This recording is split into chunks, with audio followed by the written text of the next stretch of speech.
Okay, you're good. Thanks, Brad. Welcome, everyone. I'd like to call to order our regular city council meeting for Tuesday, September 7th, 2021. Sylvia, roll call.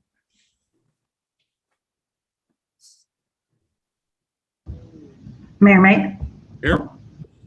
Council President Rosner. Here. Councilor Garland. Here. Councilor Browse. Here. Councilor Young.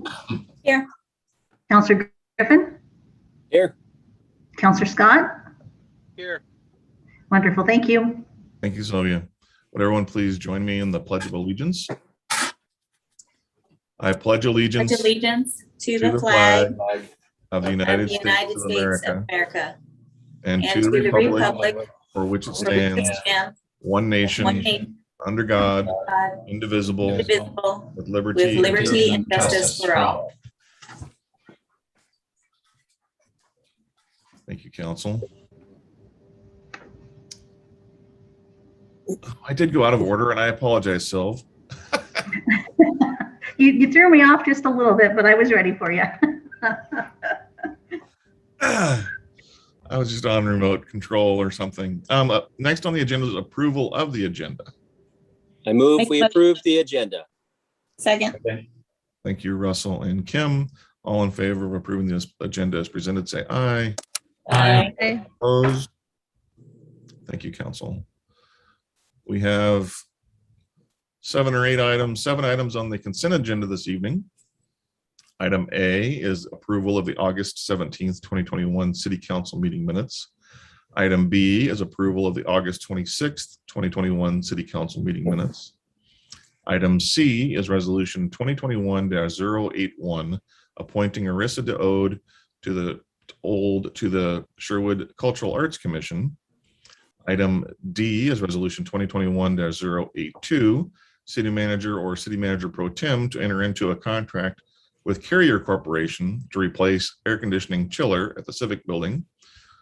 For those watching, the Civic Building holds City Hall and the library. Item E, Resolution 2021-083, approving the Oregon Wastewater Agency Response Network Agreement Addendum Number 1 for the sharing of personnel during an emergency when workers are unable to get to their normal reporting location during a severe emergency. Item F, Resolution 2021-084, appointing Becky Hicks to the Sherwood Senior Advisory Board. And the last consent agenda item is item G, Resolution 2021-085, appointing Jen Myers to the Sherwood Senior Advisory Board. I move consent. Second. Thank you, Kim and Renee. For the motion, discussion on the motion, all in favor of approving the consent as presented, say aye. Aye. Aye. Opposed? Motion carries. Thank you, Council. Next item on the agenda is citizen comments. Sylvia, do we have any citizen comments this evening? Mayor, we do not. Thank you, Sylvia. Next item on the agenda is public hearings. We have two items under public hearings. Sylvia, would you give us the intro to both? Yes. Let me get my camera going here. The Sherwood City Council will hold public hearings this evening to receive testimony on two ordinances. Ordinance 2020-005, amending sections of the Sherwood Zoning and Community Development Code as it relates to the regulation of signs. This is the second hearing on this item. And Ordinance 2021-008, amending sections of the Sherwood Zoning and Community Development Code to modify standards for residential uses in commercial land use districts. This is the first hearing on this item. The public hearings this evening will be conducted as follows. Staff will present a staff report. Questions, if any, by the City Council for staff. We will then consider any testimony. And Mayor and Council, at this time, we have not received testimony for either ordinance. We will then close the public hearings. No other comments or testimony received. Final comments by staff, followed by questions of the council and discussion of the council.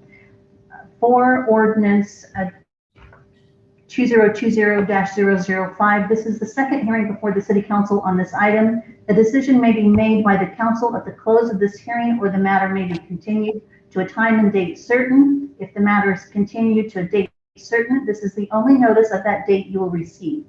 For ordinance 2021-008, this is the first hearing before the City Council on this item. Generally, the council will hold 2 hearings prior to making a decision. A second hearing on this item is currently scheduled for, I believe, the second meeting in September, which is the 21st.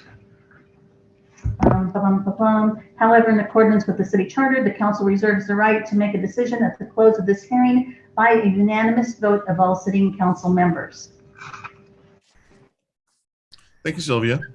Erica, you're on deck for both. But we'll start with signs.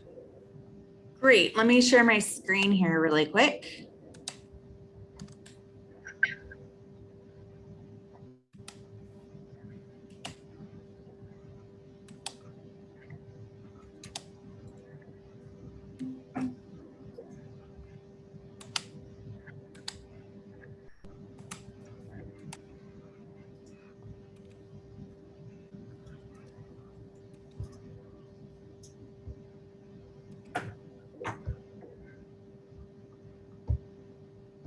All right.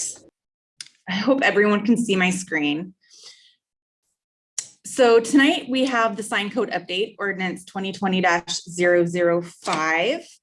So just a little quick timeline about the sign code update. The last full review of the sign code and development code changes to the chapter happened in 2012. And it was the intent at that time to prohibit feather signs within the community. However, in 2017, this issue came up and staff, we sought direction from council on this issue, but some changes occurred within council and the sign code amendments were kind of set aside until 2019, where staff picked the concerns back up, and we identified some other issues within the sign code we needed to address. And last March of 2020, we took a set of recommendations to Planning Commission. They forwarded a recommendation to council. We held a first hearing last July of 2020, and due to COVID, the council decided to continue this matter as well as to have a couple of work sessions on some other sign code topics that have come up. So since that time, we've had a couple of work sessions on signs, and now here we are at the second reading. So key issues that we have looked at, we've looked at murals, portable signs located in the right-of-way in residential zones. We've looked at flags, which flags differ from feather signs, and we'll get to that here in just a minute. And then most recent issue that came up was permanent residential development signs. Those are signs that are in front of subdivisions, planned unit developments, and then wall signs within the institutional public zone.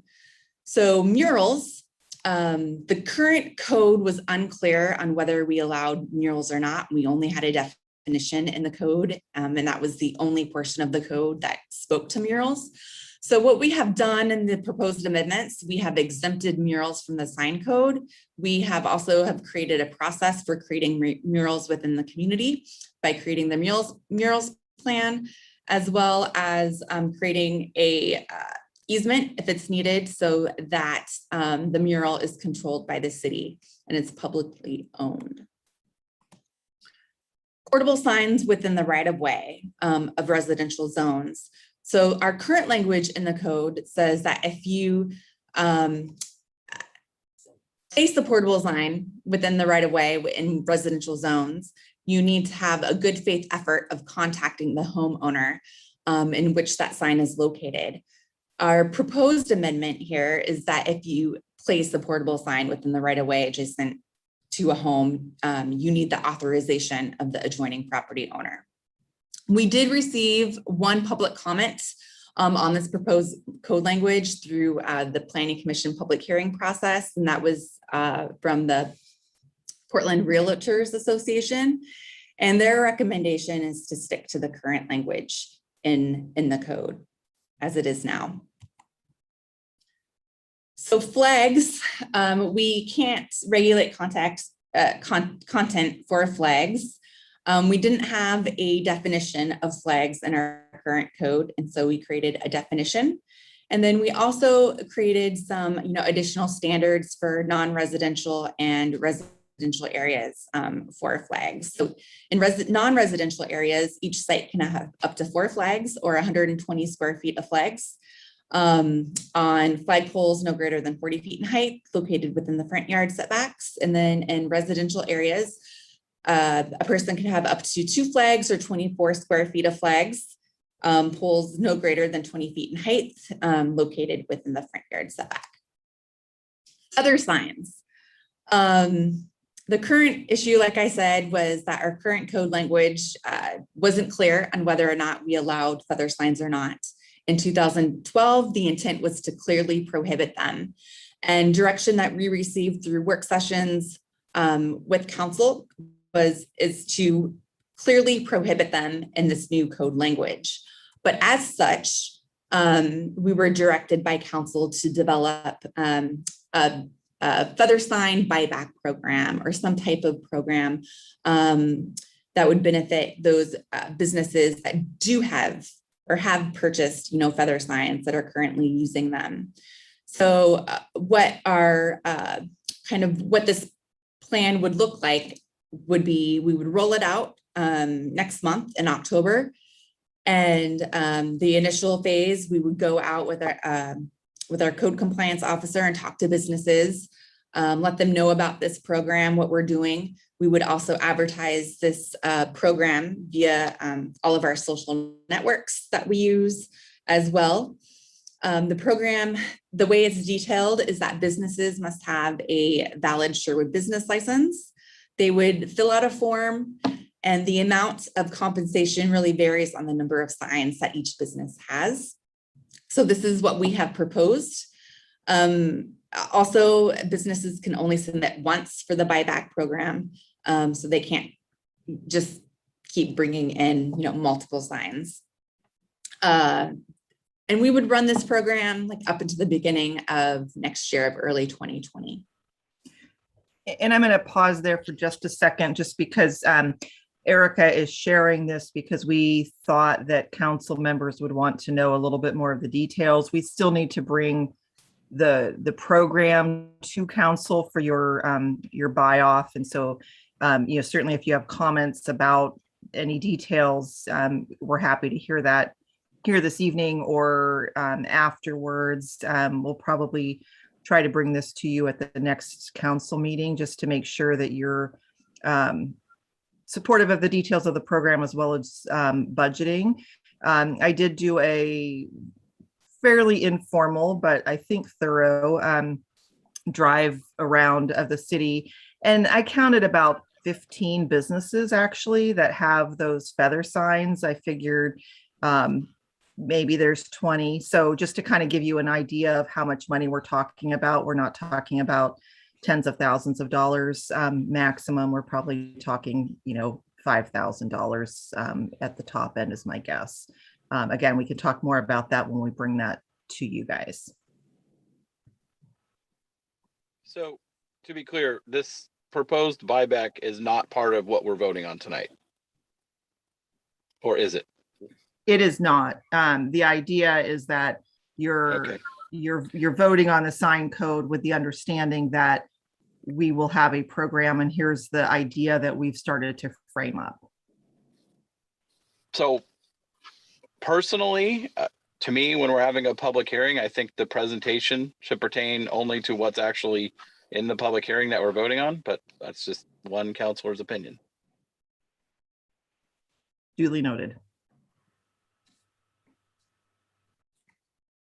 Okay, so moving on, we have the permanent residential development signs. Once again, these are those signs that are, can be located outside of planned unit developments or subdivisions.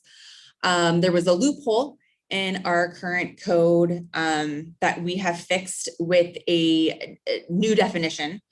So we have a new definition here of permanent residential development signs or any permanent sign erected within 100 feet of any entrance to a single family detached, duplex or townhome subdivision or planned unit development.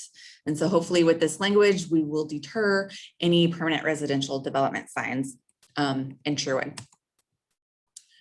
So next are signs to institutional public zones. Our current code language didn't call out signs within this zone. So we have made it very clear that, wall signs are permitted within the zone. They cannot exceed 100 square feet, and they can't be larger than 20% of the size of wall on which it is located. And if a building is located on a collector or an arterial roadway, the wall sign can be increased 150 square feet if that building is located back 100 feet from the roadway. So with that, our recommendation tonight is for council to conduct the second reading of Ordinance 2020-05. And with that, I can answer any questions that you may have about the code. I have a question, Erica. Yes. Did we define what a big inflatable wavy man with big arms waving in front of the mattress store, is that a flag or just curious? We have in the code itself, we talk about like movable. I forget the exact wording that's in our code, but you can't have moving or animated signs within. And that's in the current code? Yes. And that would be in the revised ordinance as we're contemplating it here today? So it is not, because it's already in the current code language. Okay, so it would change. Mm-hmm. Yeah, because one of those inflatable signs was running out at one of our stores today. Code enforcement. That's code enforcement. Yeah. Before we get more questions, we'll just close the public hearing portion of this public hearing. There was no comments submitted for the public hearing today. Additional questions for Erica? Doug, your hand is up. Do you have more questions, or are you just up from earlier? Apologies, that was up from before. All right. No other questions? Thank you, Erica. So this is the second reading. Any discussion on the proposed ordinance? Or does someone want to say read, caption, adopt? I'll read, caption, adopt ordinance 2020-005, amending sections of the Sherwood zoning and community development code as it relates to the regulation of signs. Second. Thank you, Kim. And is that Russell? Second. Thank you. Sylvia?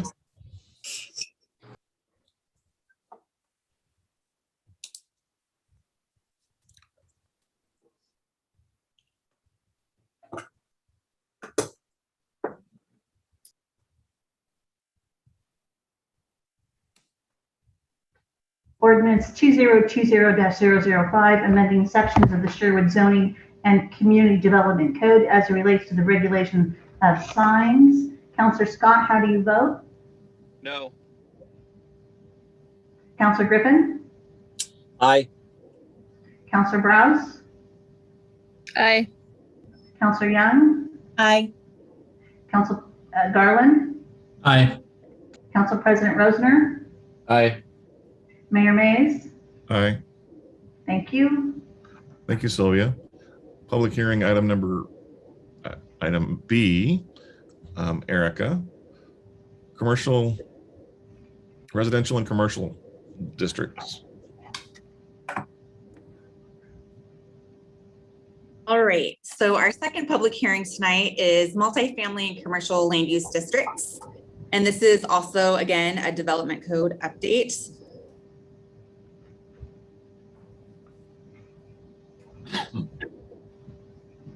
So the issue that we heard earlier this year had to do with our current language in the code that talks about multifamily on the upper floors and the rear of or otherwise secondary to commercial uses.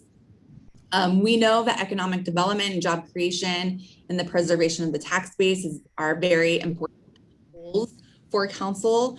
And with our current language, there were some concerns that it's a little bit unclear and it could be difficult to interpret. And B, there needs to be some additional limitations and restrictions so our commercial land isn't consumed with strictly multifamily units. So we held a work session with City Council and Planning Commission in late April, and some of the key themes that came out of the work session included that we needed to focus on clear and objective language for any development code changes.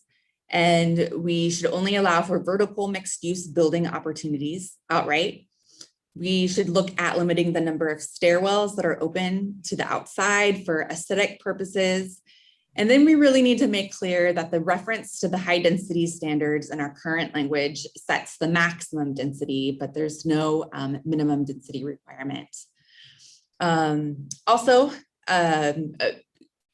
changing this code language ensures that development of the commercial use occurs or concurrently with the multifamily use. And then again, we need to look at parking and making sure that there's adequate parking for all uses on the site. So with those key themes, staff developed some proposed amendments. We held another work session with Planning Commission to review. They provided some great feedback, and we went to a Planning Commission hearing in early June. And here on this slide, we have the proposed code language for this chapter. I'm not going to read it all. It's in your packet, and people have had the opportunity to read this language. But it really does address all the themes that came out of the work sessions with Planning Commission and City Council. So with that, staff respectfully recommends that City Council hold the first hearing on this ordinance. And if a second reading is needed, it has been scheduled for September 21st. And with that, I can answer any questions. Awesome. Thanks, Erica. We have no public testimony for this evening, so we'll close the public hearing portion of the public hearing and open for questions. When is this expected to go into effect? Should it be passed?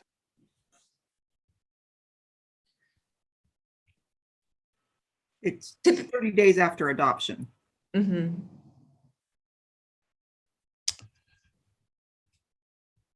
Erica, with the way the draft language is, could any of the ground floor be used as parking? That, it's not specified in the proposed language as it is written now. It says that the first floor has to be commercial, and I think that's the way staff would interpret that. So you think it'd be clear that staff would interpret that as it has to be commercial and parking is not a commercial use? Correct. Mayor, I'm going to jump in here. I think that's a great question. And because of the very high bar for clear and objective standards, I would suggest that we might want to revise that language to just make that completely locked down. If that's council's wishes to not allow parking on that first floor. I think we'd want it to be commercial use. And I mean, if it's a showroom, that's a different thing. If it's a showroom because someone's putting a car dealer on the ground floor. But if it's I guess if you had a commercial parking structure that you were charging parking for, that might be another case, but I guess you might want to allow. Well, I think you have to be careful because someone could make an argument, and this gets to clear and objective standards, that I'm charging a permit for someone to park down there, so it's a commercial use. Even though it's meant to be parking for the residential area. Yeah, so I would suggest that a change be brought forward to the next meeting to talk about. It should be a commercial use and not parking at all. Noted. Yes, it could be a commercial. Someone, as Tim suggested, it could be a privately owned commercial parking enterprise that happens to sell a very reasonable monthly parking charge for tenants of that building, and that would kind of blow up the whole concept.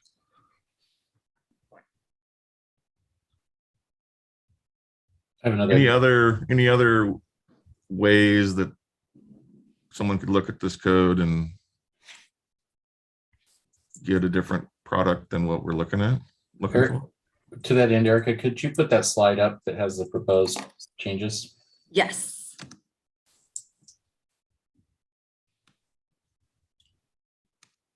And Josh, have you reviewed this, and did you have any thoughts or input?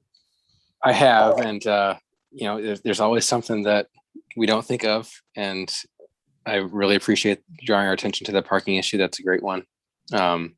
Would certainly welcome any other eyes on this and any other possible loopholes so we can make sure that we get this perfect the first time.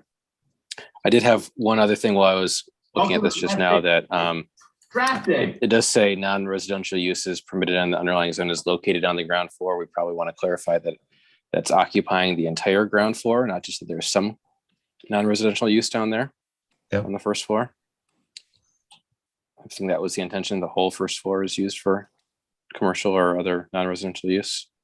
So we can do that as well. And that would still allow, in theory, the notion of a lobby with an elevator into the building. Right. We can make sure that that's clear as well. I am sorry, I can't get my share screen to work.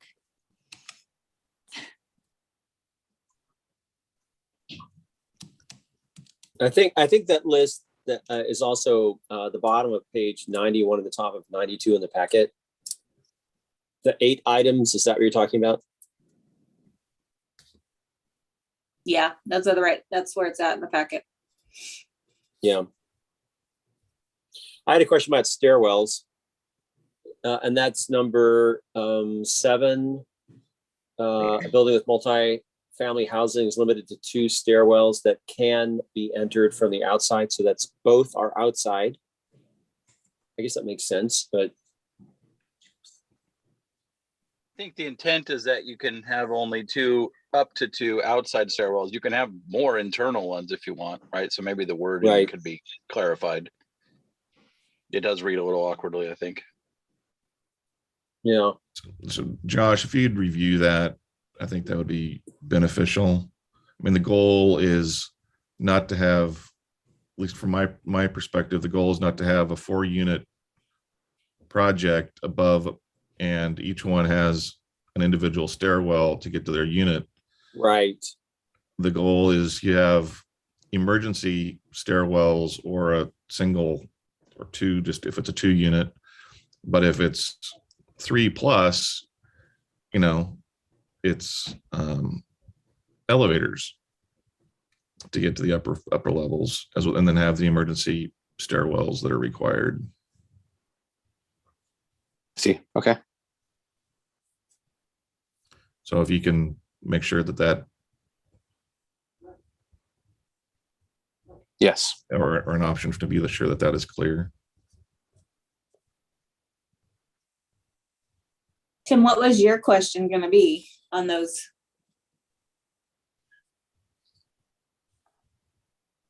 You're on mute. Yeah, you're muted. Sorry about that. I thought I had read something different, but I did not read something different, and I don't have a question now. Oh.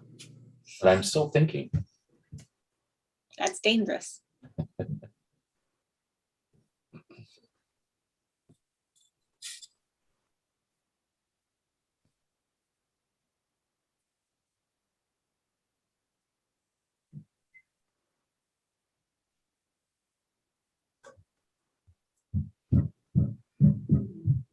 I do have a question on number 5. The 14-foot ceiling height, would a drop ceiling not count?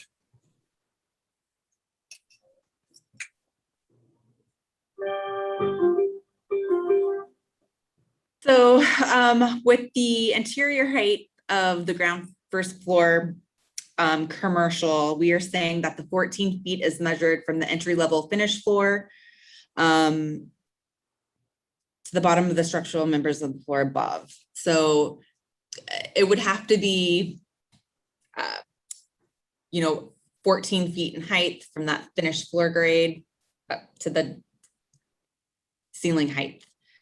I don't, a drop ceiling is probably going to lower that measurement.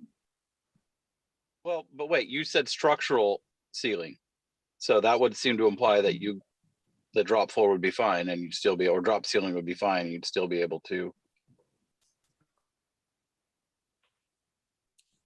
As I'm listening to some of your questions, I'm thinking that it would be good to have Scott McKee, our building official, That's what I'm look at thinking. these and make sure that they're worded in a way that makes sense to him. And so if it sounds like we're coming back for a second reading anyways, so we can tighten that Oh, up. that was for sure. That was for yeah. sure. We're gonna have a second one. So I mean, I think the intent is pretty clear, right?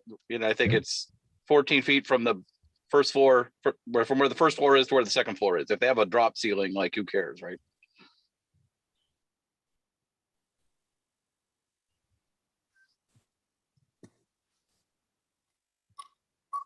Yeah, that makes sense. Tim, you're muted. Which is so unlike you. Yeah. I'm just thinking that through, because when we say to the bottom of the structural members of the floor above, is there games that can be played, like in terms of having a mechanical chassis in between the floors, which would effectively lower the ceiling height of the floor below? Yes, I would say, what are we really trying to get at here? Like, put the And that was gonna be technical my next question. language aside, right? If the intent is that you have a higher first level from appearance wise, I don't care if the actual interior ceiling is 8 feet, 10 feet, 12 feet, or 14 feet, right? But what matters is what the impact is on the structure and those around it. And I would defer to Scott and the experts to come up with the right language, as long as we're getting at the intent. I guess the question is, why do we have that there? That's a really good question, because in my mind, it was commercial space. You want those higher ceilings. It's not the aesthetics from the outside, 100% agree. But on the end, for the space itself, you want those higher ceilings to make it useful as a commercial space. Right. I guess I'm saying that I think we're saying the same thing in two different ways, but if they end up putting a drop ceiling in, then who cares? That's not. I don't think we should be regulating that. And my second example was not a drop ceiling. It's where you might have the structural members for that second floor are actually not defining the ceiling of the first floor. That's all I'm saying. Yeah. So wordsmith it with building official, I think would be a great idea. Any other comments, feedback, thoughts before we move on. I appreciate the work staff and planning commission has done. I think I speak for everyone on the staff that if anyone thinks of anything else they want to make sure we incorporate in this before the next hearing, please don't hesitate to let us know and we'll make sure we get that in there. Awesome. Thanks, Josh. So with that, as I get back to the agenda of our meeting, apologize. We'll now move on to, so that we have our second reading is scheduled for later this month. No, right? September 21st. The 21st. 2 weeks. Man, time is flying. Summer is rolling into the fall. Next is city manager report. Kristen. Hello, good evening. Just a few announcements tonight, and I'm happy to take any questions, of course. I know all of you had heard, but I do want to make an announcement that the Robin Hood Festival unfortunately was canceled. It was rescheduled originally for this month, and they felt like they needed to go ahead and cancel it this year. They are working at planning their event in December, which is December 4th, and very much hope to be able to do that and continue and do that in a safe manner. So we're looking forward to doing that in December, and then hopefully everything being back to normal next summer. League of Oregon Cities Conference was also canceled, and that was canceled due to COVID, and then of course also to the concerns with hospital capacity and restrictions, and just wanting to make sure that that the league wasn't contributing to that by having a conference. We have several construction projects that are starting up in Sherwood, a few that are underway or scheduled to start this week. There's the sewer line upsize project that is underway near ODOT DEQ. I believe that's called the Rock Creek Sanitary Upsizing Project. We also have some closures that are going to last for on and off for quite a long time on Tualatin Sherwood Road, Roy Rogers Road, all the way over to Langer Farms Parkway. And that is scheduled to start this week as well. And then if there's any questions for me, I'm happy to take those. I also asked Chief Growth to talk a minute about schools starting back up this week and some of the different ways that police is looking to help support to make sure that that transition and back to school is safe. Any questions before Jeff chimes in? Okay. Jeff. Thanks, Kristen. Hi, Mayor and Council. Good to see you as always. And so I will direct your memories back to goal setting in 2020. One of the things that we talked about was the opening of the new schools and how important it would be and how much you wanted us to have a plan and coordinate with the school district. So we briefly got started on that and then of course realized that there wasn't going to be an opening of new schools with students last fall, unfortunately. But fast forward, as the mayor said, fall is upon us and our kiddos are going to go back to school starting maybe a few today, but certainly in mass tomorrow. And so we have worked with the school district and we have a plan, for lack of a better term. So I hope everybody would know that certainly the first piece of that would be the school zones are going to be enforced again. And so we will be out in force in the school zones throughout the community. We will also have officers that will be making stops as they can, calls permitting, at all the schools for the next 2 days in particular.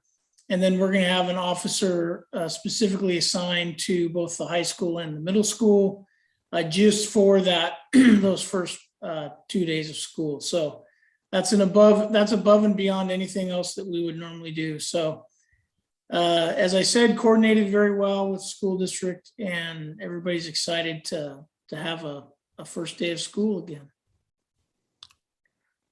Awesome. That's great, Chief. Appreciate you and your team doing that. That's great. In general, everything was the holiday weekend relatively quiet, all concerned, or? Yes, I think so. We continue to battle theft problem, the same theft problem that other communities are facing. And we actually were chasing some folks around and caught some folks, I think it was last night, early this morning. So while everyone was sleeping, got some folks trying to break into some stuff and do some bad things. And they had a stolen car and some property. And we've actually, over the last week or two, recovered quite a bit of stolen property and have been and continue to work on getting it back to the rightful owner. So that's really cool when we're able to do that. But yeah, other than the normal, I think there was nothing spectacular. Cool. Thanks, Chief. Hey, Chief, are we still looking to fill, I know we have the SRO position, but to fill it with who that permanent person's going to be? So are we just having a stand-in for now, or have we found somebody to fill that? We're moving forward on that and probably should have that completed here in the next, I'd say, week or so.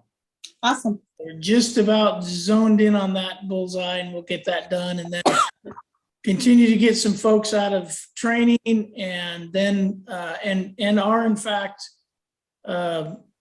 had that conversation in a very general sense with Superintendent Cordy as well, just talking about getting the program up and running on the backside of COVID and the schools being open again. And so no long-term plans or commitments were made, but we did discuss that and the importance and our commitment to making sure we'd have somebody ready to go for the school year.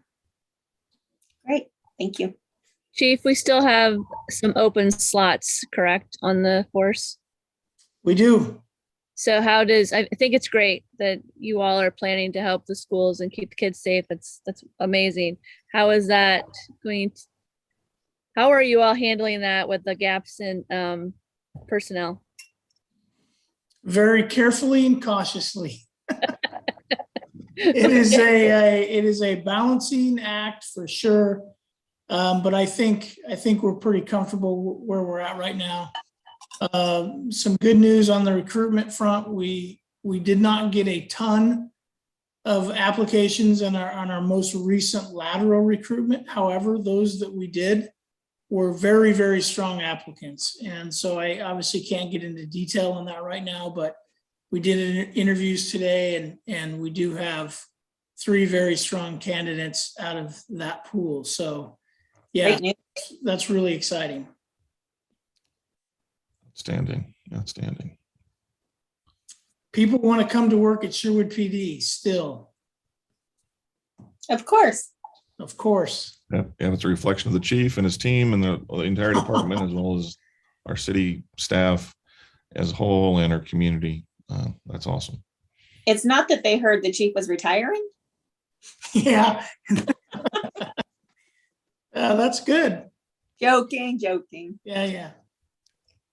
Chief, I have a quick question on the school openings. That's intersection of Sunset and 99 West. Are you going to be doing anything special there? It is one thing I worry about a lot with kids crossing there. Yeah, I mean, we can certainly do our best. Obviously, we have the automated enforcement system there, which is going to hold people accountable. But I think we can kind of monitor that and see what kind of crossings we do or don't have and try to give a little extra attention there. As you know, it's a tricky intersection to enforce, but we can monitor that and see what it looks like. Yeah, because this will be the first time we've had the complete school open. So it'll be, yeah, that's great, because I'm interested in knowing how much walking traffic we have crossing there. Imagine a lot of families will avoid walking for a while. Kristen, thanks, Chief. Any other questions for Chief? Awesome. Kristen, any other reports? Anything else to report? I think that this is a hint. Just throwing it's your show. If you're done, you're done. That's No, good. no, the only other thing I was going to mention, though you might want to talk about the new city manager that we are hiring, but I did have an opportunity to meet with him last week. He visited Sherwood and spent the day here, Keith Campbell, and I'm very much looking forward to working with him and helping him get up to speed on things over the next month. So, Did he spend the day at City Hall? He was here some of the day. Actually, probably at least half of the day. I'm not sure what all other meetings he had, but I saw him at the beginning of the day. I saw him again at the end of the day. And I know he met with several staff members. Awesome. Yeah. Very cool. All right, council announcements. Anyone have I don't have anyone else? anything. Okay. I'm good. Thanks, Kim. I'll go. Okay, Russell. Robin Hood Festival is canceled. Here we go. That's our, I was there that night when the committee decided, and, I wasn't part of the cruising, but I'm sure it was just like it. It's just heartbreaking for them. Those citizens have put in hundreds of hours into these festivals and made great plans, and their sole purpose is to put on a great show so we come and we have a great time as citizens and visitors to Sherwood. And I just applaud their efforts, and I say, don't get discouraged. We're going to have maybe an even bigger, better festival next year. I thought maybe under current conditions, I know some organizations, big state organizations, went forward with their big things. And it wasn't always good news coming from the fairground sites, as to how that went. Mask enforcement was, who's gonna do that? It was too many people. And so they really talked about all of that. And they decided, that was in the best interest of the community. That's really, we throw the event for the community. At this point, the best interest is maybe not to have it. Don't get people together, but they're definitely planning, provided nothing happens, to really do a great holiday festival in December. So that's it. Thanks, Russell. Other announcements?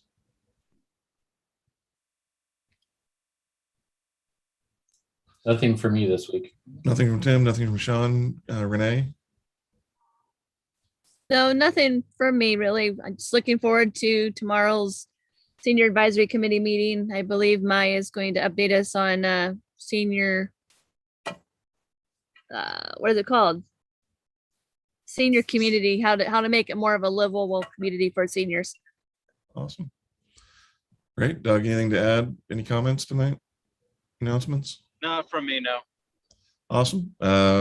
Kristen covered the ones I was going to cover. So that's awesome. With that, hope all the families with school-age children have a wonderful day tomorrow, and celebrate in your own special way that the kids are at school and not at the house all day, every day, even though they love them and all that good stuff. But it's good to let them have fun at school and get educated on all.